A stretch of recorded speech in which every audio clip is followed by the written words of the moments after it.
Hi, I'm Debbie Georgatos. Welcome to my show, America, Can We Talk? Today, we're going to talk about police reform, Trump, Congress, and Antifa weigh in. Brandon Tatum joins me to talk about white privilege, policing, riots, and Blexit, and ESPN politics flop. And of course, I'll tell you why these stories matter to you. Stay tuned.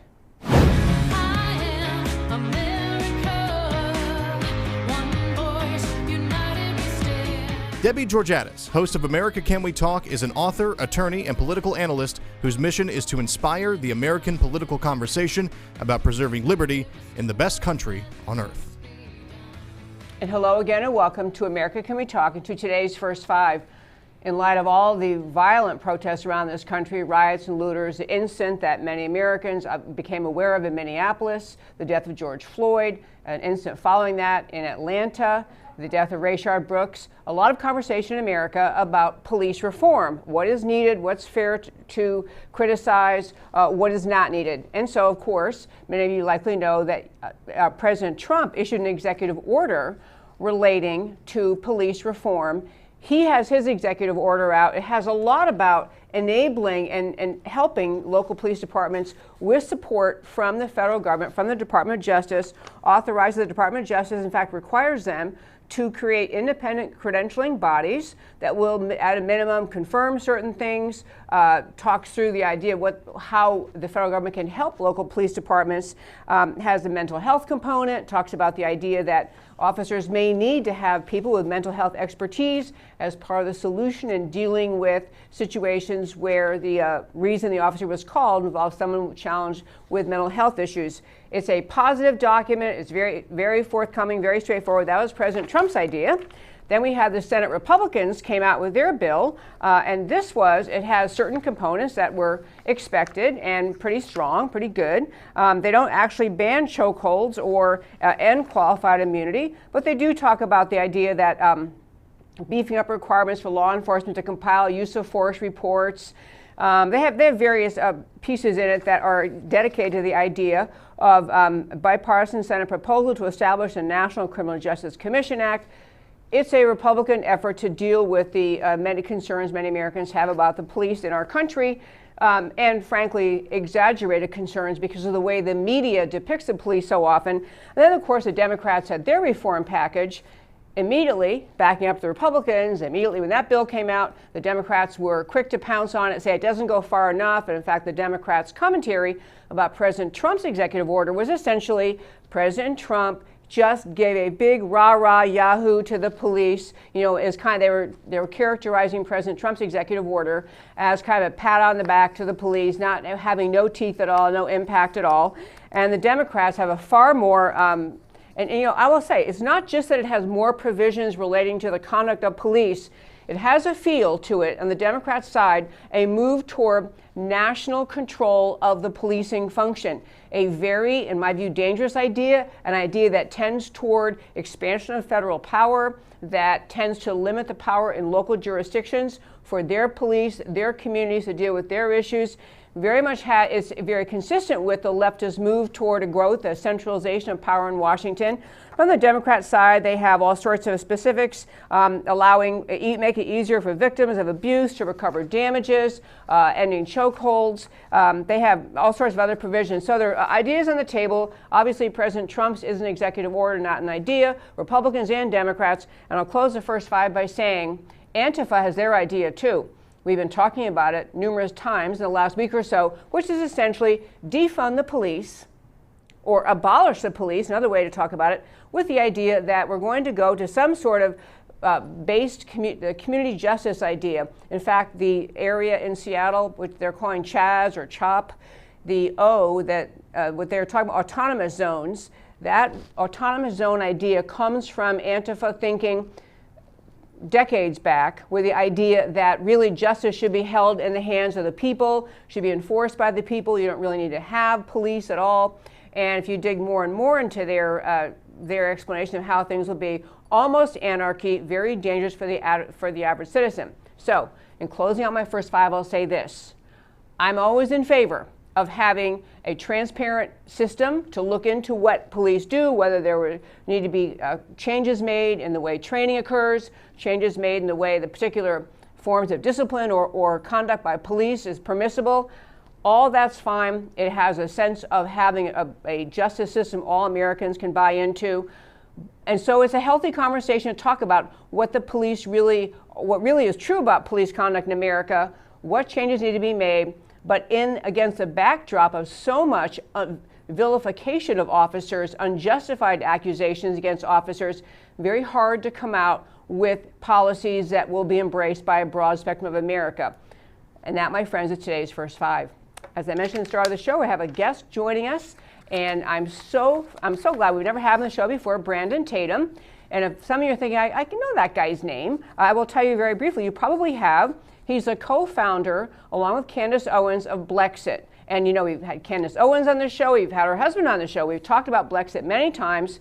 It's a fabulous organization designed to bring the message of conservatism, of the Republican Party agenda, to the black community in America, and to bring out the point in America for black voters who have tended overwhelmingly to vote Democrat, to ask them, what exactly is it the Democrat Party would you get for doing that? What have the Democrats actually done to help the black community in America? But Brandon Tatum is also a former Tucson police officer and very active now has his own show in Arizona. And he's outspoken about policing and the conduct of the American left in the last 4 years. And without further ado, I'd like to introduce, I hope we have online, Brandon Tatum. Hello, sir. Hey, how you doing? I'm great. And Brandon, I'm so glad you could join me. Well, first of all, I love that you co-founded Blexit, and I want to wait till the end of this interview to talk about Blexit. But I want to start with, back in 2016, you were a Tucson police officer. There's a story I dug up from the Washington Post talking about your visit in March of 2016 at a President Trump rally. So this is obviously before he's been elected, this big campaign rallies we used to all enjoy watching. And you were an officer in the Tucson Police Department, but you went to the Trump rally on that Saturday as a civilian to see what was going on, and you reported you thought there was going to be a full-fledged riot at this event, but not because of Trump supporters. The protesters were the problem, you said. Just very briefly, can you talk about what did you observe at that rally in 2016? I'm sure it got you thinking about what a Trump presidency was probably going to look like. But just a quick summary of your observations that day. Yeah, I was formerly a Democrat. So once I started to look at the Republican Party, this was something new to me.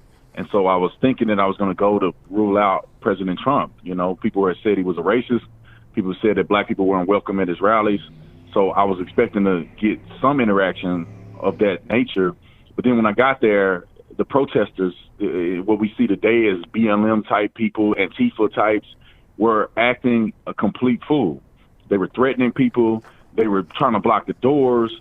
And inside of the venue where Trump supporters were at and where Trump came and spoke, I mean, it was peaceful. Everybody was getting along. It was the image of America that I think most people would be happy to see.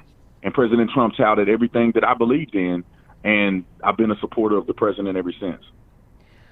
That had to be a big day changer, life changer in your life that one day. And it's amazing because what you're describing is really what many people going to Trump rallies, they see that themselves, and then they go home reading the newspaper the next day, especially back in 2016 when Antifa and other organizations were so violent in protesting President Trump. And that was the image you saw on television. And people thought that all that violence was somehow due to the anger of the Trump supporters. So I just love that was just the door opened and you could see what was really going on. So I'm going to turn to where we are today, though. We're in, we have just tremendous anger being expressed by some components of our society toward police. We have the incidents I mentioned, and everyone who listens to my show knows all about them in Minneapolis and Atlanta. But I want to start with President Trump issued an executive order today, and I know you already spoke about this and you did a video, but I don't know if all our listeners heard it. What is your impression of whether or not President Trump's executive order today went far enough to deal with some of the challenges the police face in our country? I think his executive order went as far as it should go. He's the president of the United States of America. This is handled on a federal level. I don't think that the the police departments around the country should be federalized, where you have the big government telling people what to do in their local jurisdictions. There are state level, municipal level policing that needs to be done, but it needs to be done according to what the city wants, what makes sense for the city, and what makes sense for the citizens. So I think the president did exactly what he should have done in a very broad way, a database that identify police misconduct that can be shared. I think that's a tremendously positive thing that he did. As a former police officer, I think every police officer wants accountability. No one wants trashy police officers who cannot handle themselves, that do not operate with integrity, coming to the police department and tearing down what people have built over decades. Also, I think the chokeholds in the state of Arizona at Tucson Police Department, chokeholds have already been banned decades ago, only used for deadly force situations. The president alluded to that. I think that that's a great idea. I think that the president has what he has proposed, he did it in good faith. And I noticed that when he spoke about police officers, he didn't say it in a biased manner. He spoke about police officers in a very positive, a very realistic manner. And so therefore I can take his policies at face value and say he was acting in good faith.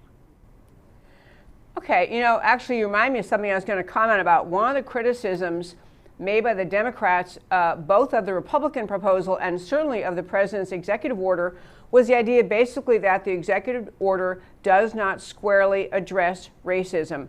And I know I've seen a video of yours in which you spoke about the idea that you view police officers around this country essentially, overwhelmingly, to be not racist, to not be people who are driven by racism in their conduct of their of doing policing. So can you just talk about that a little bit? Your impression of whether it's fair to accuse officers in our country of being overwhelmingly racist?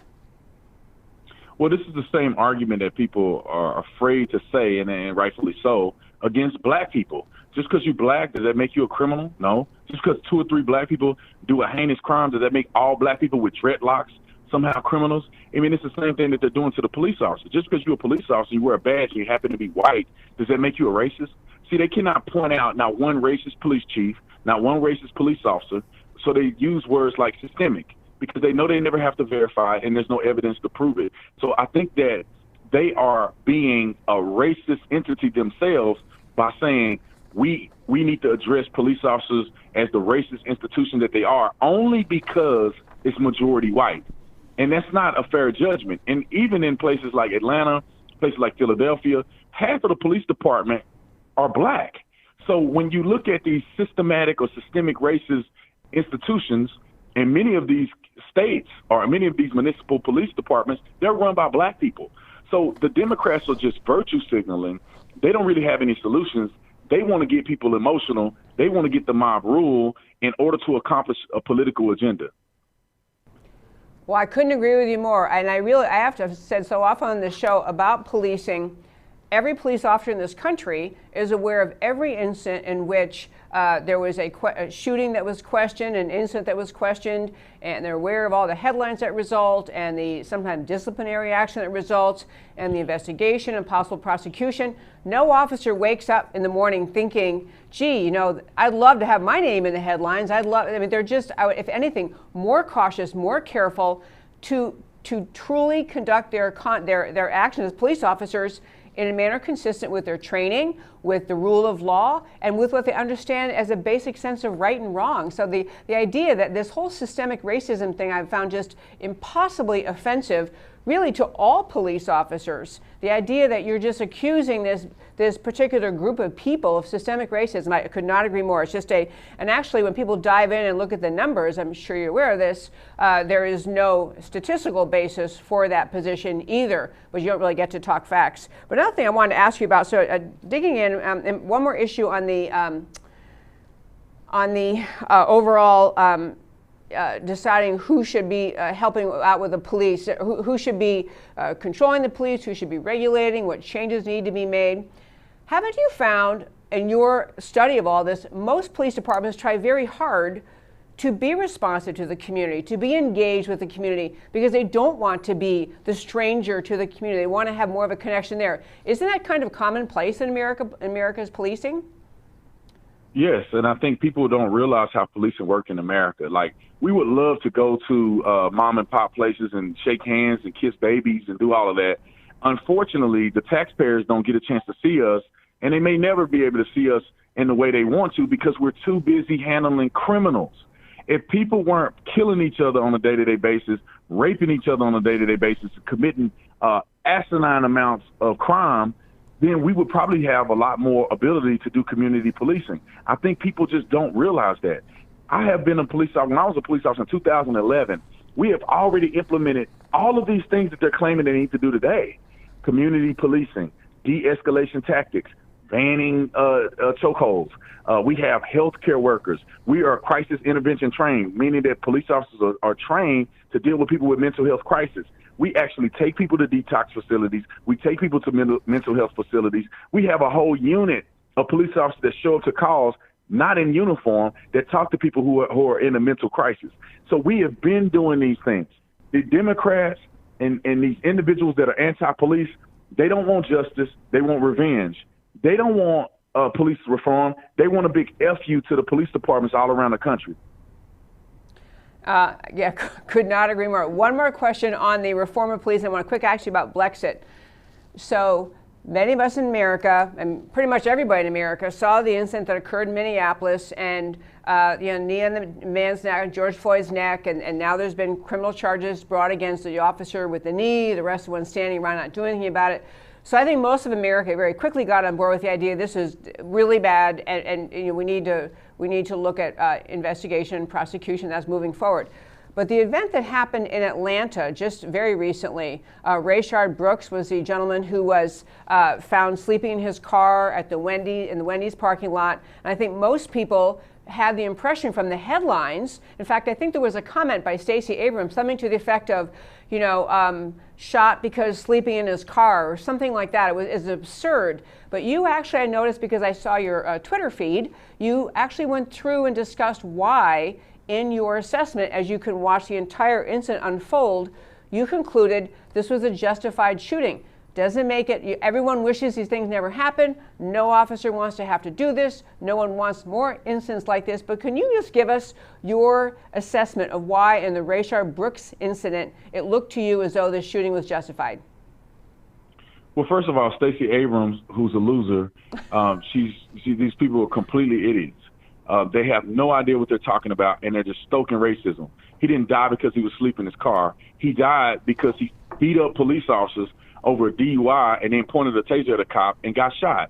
Now, the legitimate part of this, or as far as the law is concerned in Georgia, a taser is considered a firearm according to Georgia law. A firearm is a deadly weapon in the law. So if a person points a deadly weapon at a police officer has a right to use force against them. And so not only did he point the taser, he shot the taser at a police officer.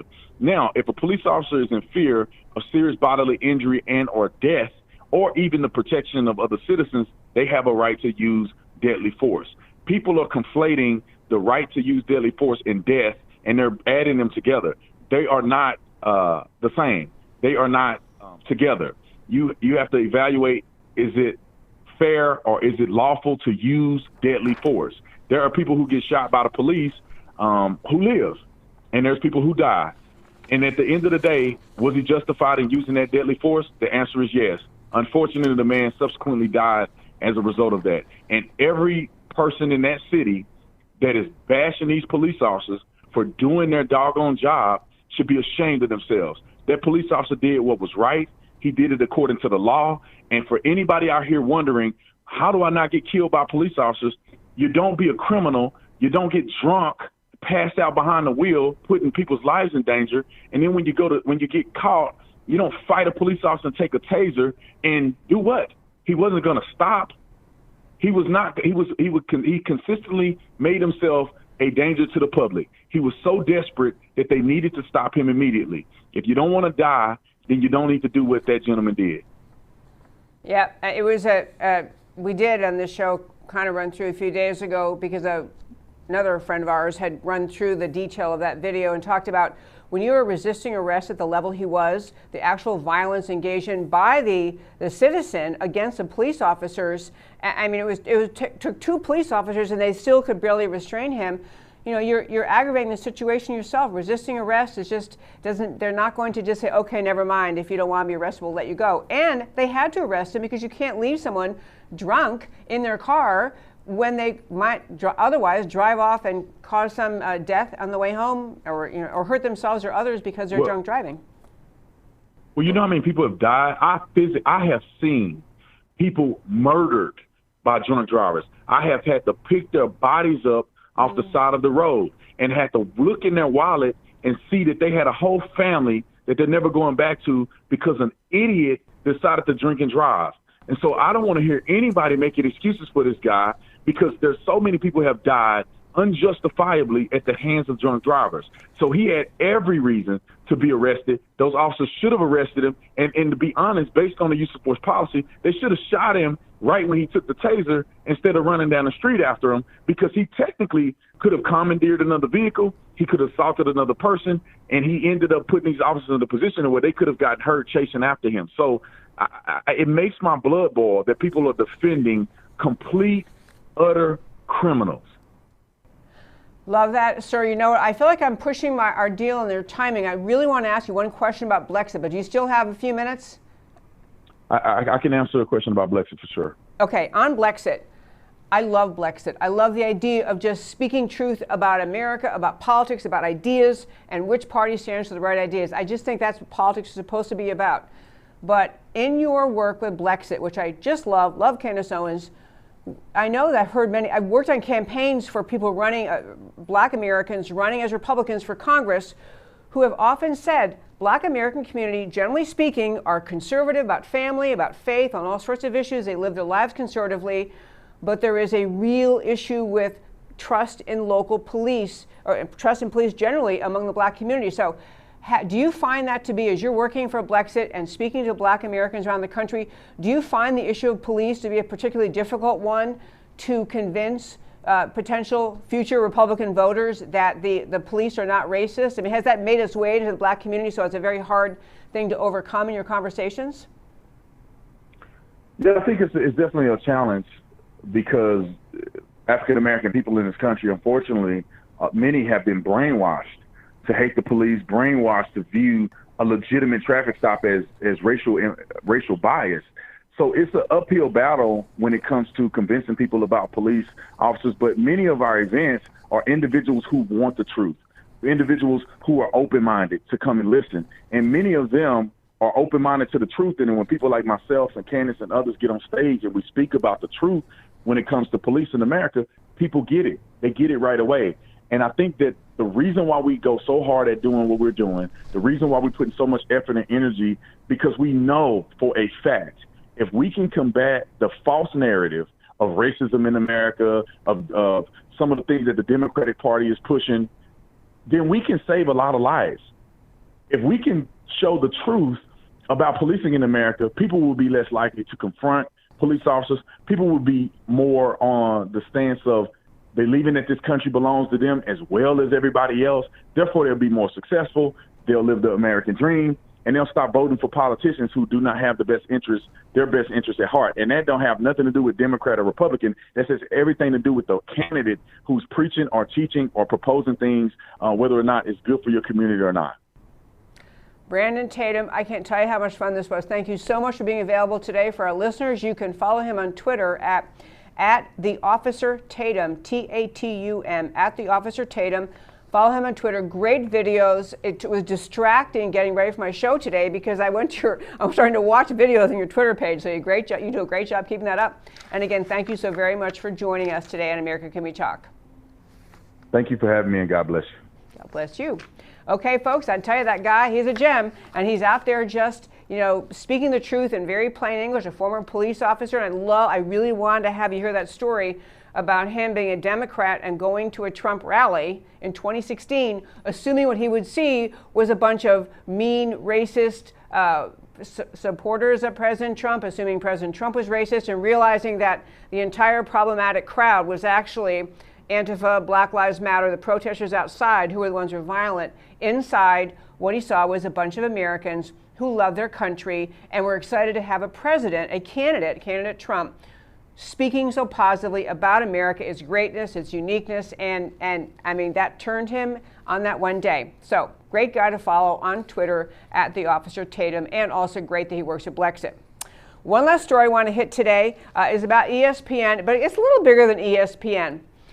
You know, I've mentioned to our listeners many times, my husband and I have 3 kids, two sons, and so the guys in our family love sports. They like to watch sports, like to talk about sports. They like to have games on when we used to have an NFL and all the leagues that had to stop during this shutdown. And I've always marveled how much not just my husband and our adult sons, but many other guys can sit and listen and watch sports and listen to sports commentary and listen to people sitting around, 2 or 3 guys or 5 guys around a table, and go on and on and on about like one game or one player or one team. I mean, ESPN, endless entertainment for a wide swath of Americans. And I love it. I love that my husband and our sons love sports. I love that guys enjoy hearing it, and many women do too. But ESPN is in trouble right now, numbers-wise, in terms of their following, because they have gotten off on the social justice warrior mindset. And so they have some of their commentary just turns off listeners, turns off the average American. People go to games, they go to the NFL, they go to the NBA, they go to any games they go to, they tune into ESPN because they like sports, because they love sports, because they love watching great players. They love watching a fabulous new quarterback or whatever, you know, great new receiver, whatever these positions are. They love watching that. They revel in the joy of sports and new strategies and new coaches and new players. They love it. The fans of sports, whether it's NFL or college basketball or college football or all the sports people watch, they do not go to watch it with a racial conscience, where they being racially conscious. They're not going there to watch people because of the color of their skin. They're going to watch, whether they go to games in person or they just watch games on television, because they love sports. They want to go and listen to commentary that debates endlessly whether some new coach's strategy is really going to work, because after all, so-and-so's on that team, he may not love, blah, blah. They love all this. ESPN has become too political. And it's always, as everything else seems to be in America, it's become leftist in its political bent, in its determination. So the ESPN viewership, this is the news story I'm getting to, but ESPN's viewership sank to a 41-year low. People are tuning out. They don't want to be lectured to. And in very particular, at this time in America, they are tired of having, every time you turn the television on, to have everybody in authority or everybody who's got a show, everyone who's trying to draw you to their event, to be lecturing America about what a deeply horrible, awful, racist country we have. People are sick of hearing that. And many people will comment. In fact, it's in one of the articles that's posted on our website today, americacanwetalk.org, about the idea that fans whose very existence keeps the NFL and even college sports alive, but the NFL, the NBA, the fans go because they love sports. They don't go to be lectured, and many of them do not agree with the conclusions of the social justice warrior radical left that America is a deeply horrible, terrible, racist place. They just don't want to hear it. They do not enjoy sitting down, and when they think they're going to hear commentary about some new coach and his brilliant new strategy, and instead they have to listen to scolding and lecturing and demeaning about what a terrible country this is, how America's a terribly racist place, how all you white Americans, you're racist. The fans are just saying, no thanks. I don't have to do that. I don't have to do this. And so ESPN has a problem, and I'll tell you something else. This isn't just ESPN. This is like something sick in the water, in the air in America. It has become the trendy thing, not just for ESPN in the sporting world, and I could go into all other examples in the sporting world, where now everyone's saying, well, maybe we are going to let kneeling happen for the national anthem. Maybe we are going to be disrespectful to the American flag. Maybe we are going to be okay with that. But it's not even just sports. It is corporations. I mean, actual businesses run by alleged adults as executives who are pulling advertising from Tucker Carlson because he said something about the Black Lives Matter movement that they don't agree with. So instead of saying, wow, this is America, we have a free country, we have the robust exchange of ideas, hallmark of Western civilization, Tucker Carlson can say his thing, all the rest of the radical, the mainstream media, which are all just, in bed with the social justice warriors and the radical left, they can say the opposite. But Tucker Carlson, one of the very few voices, besides mine, of course, but Tucker Carlson and a few other people in media are willing to speak truth, to hold interviews like we just had on this show with Brandon Tatum, to have even Black Americans speaking up and saying, this is not a racist country. This is not. Brandon, I will tell you, in fact, I'll put a link up later. I don't think I have it up in the links for today, but I'll put it up. There was a great YouTube video that Brandon Tatum did saying there is no such thing as white privilege. This is a myth. This is what the left made up. Yet another reason to torture and accuse America, to belittle Americans who happen to have been born with white skin, to make them feel like they are just guilty of all sorts of horrible things, to make them apologize for being born, apologize for the color of their skin.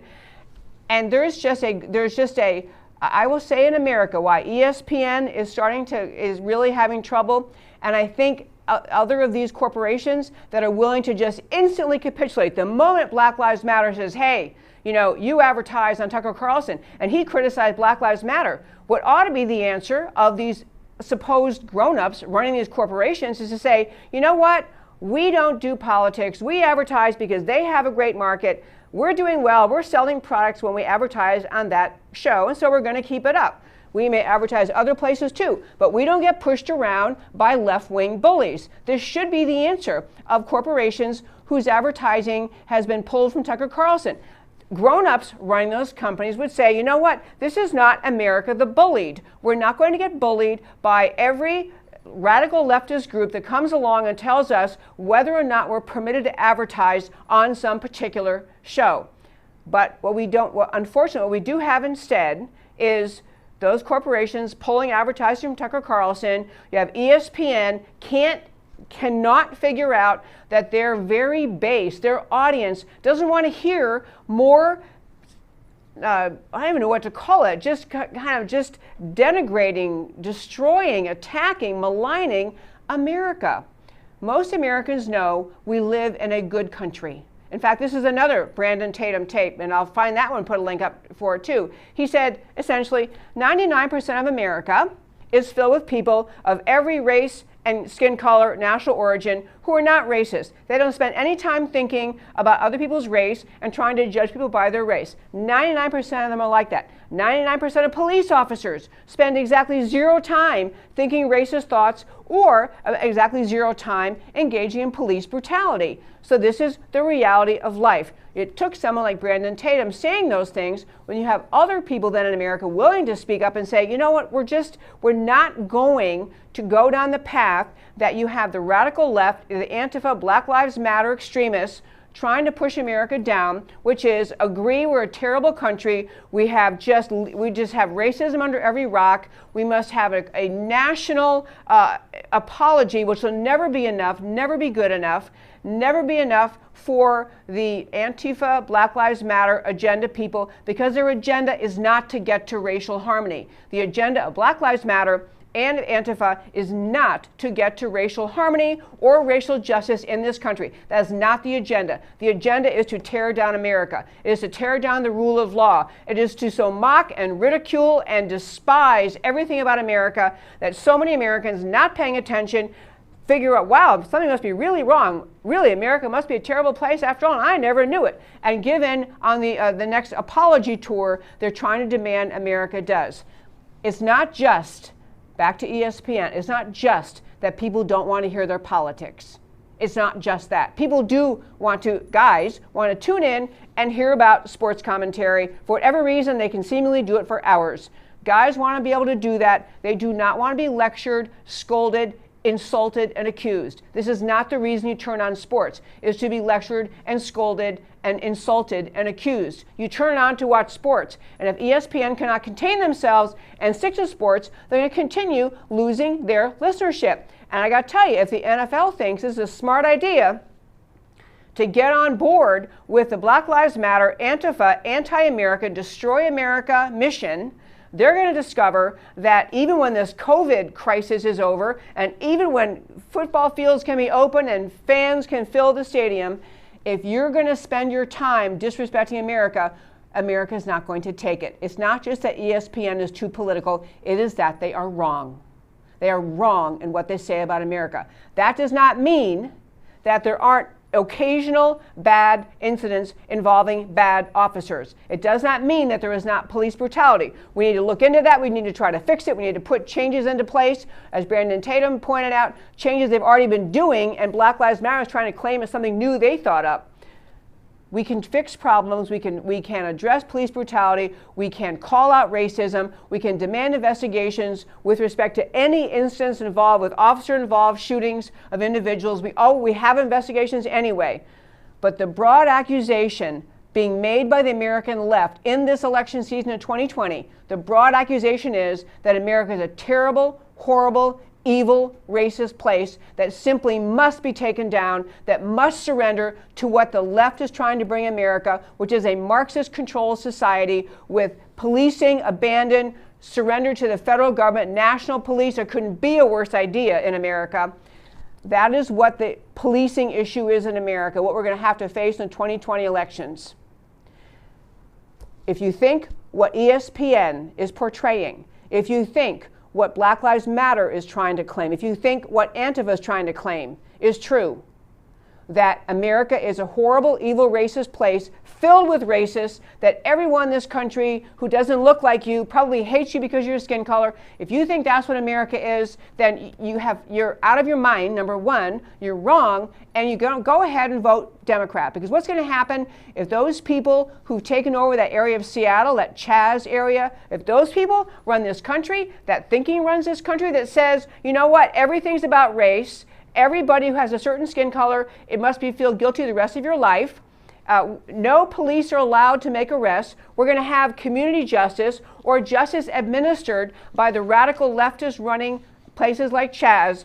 If you think that sounds good to you, you go for it. But I think the reason ESPN has lost listenership, the reason Americans are fed up and sick of it, is not just because they don't want to hear politics of any kind when they go to watch sports. It's because the accusation against America is false. And I think more and more in this last 2, 3, 4 weeks, we've been watching the turmoil in America.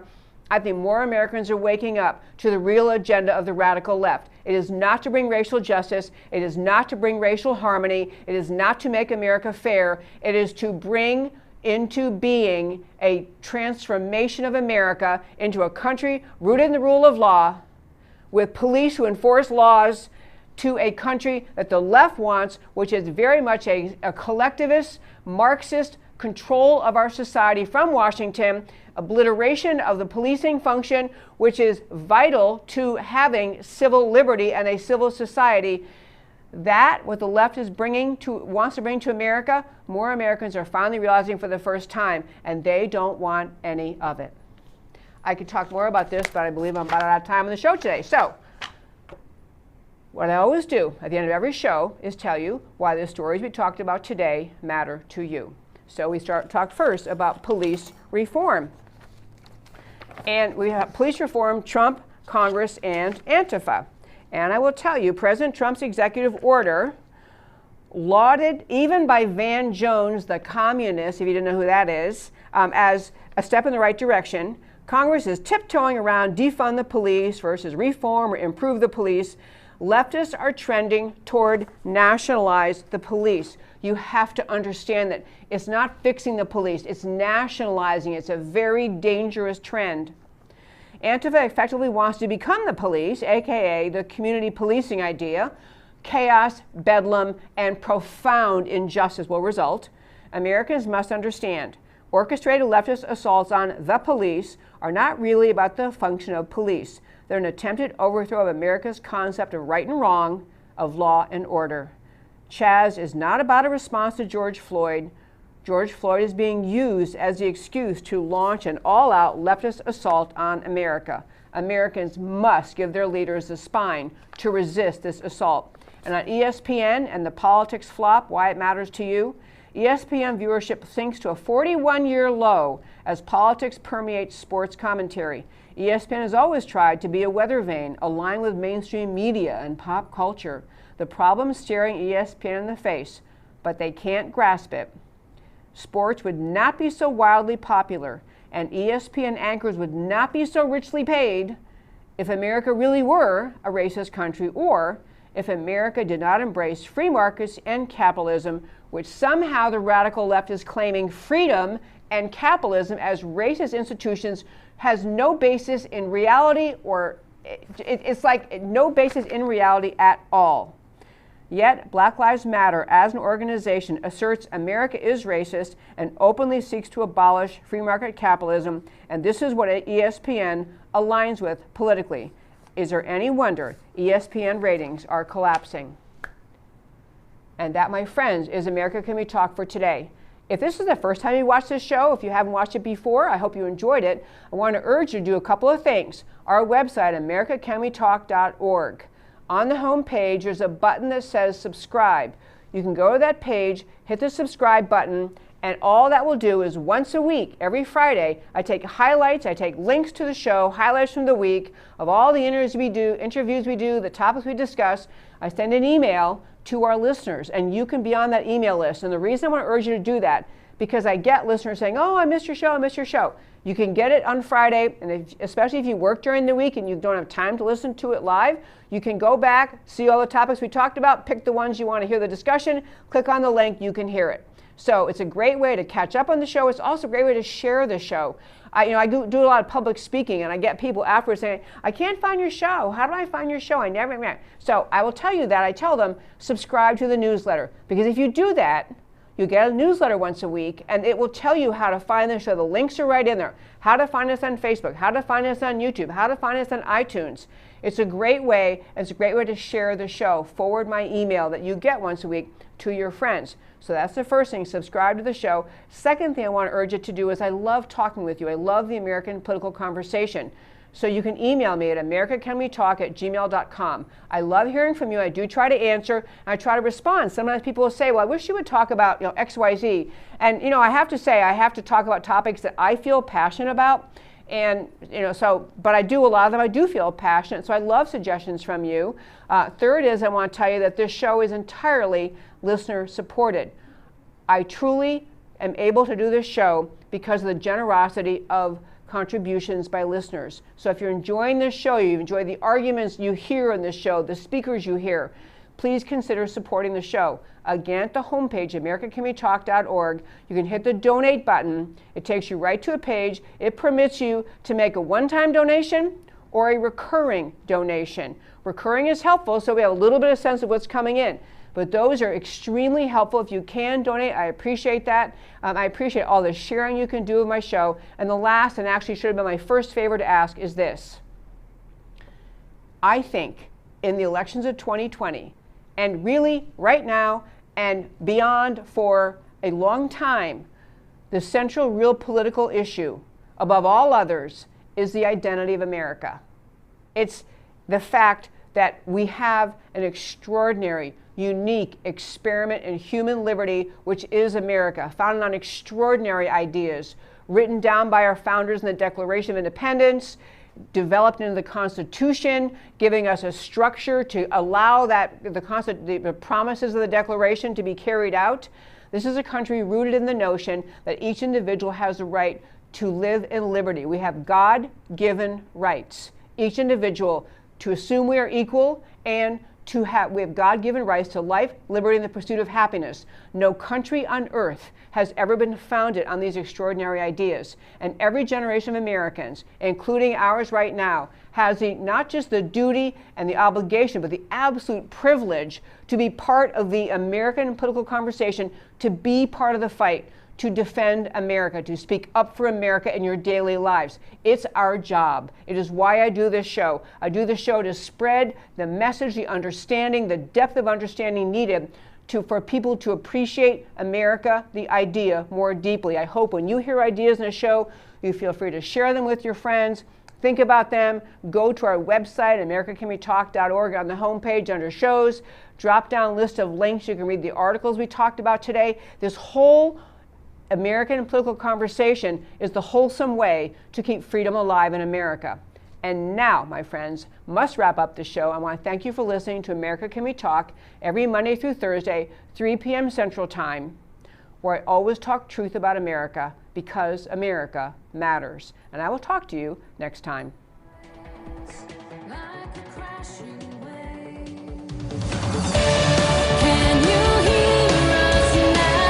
America Can We Talk? Truth about America.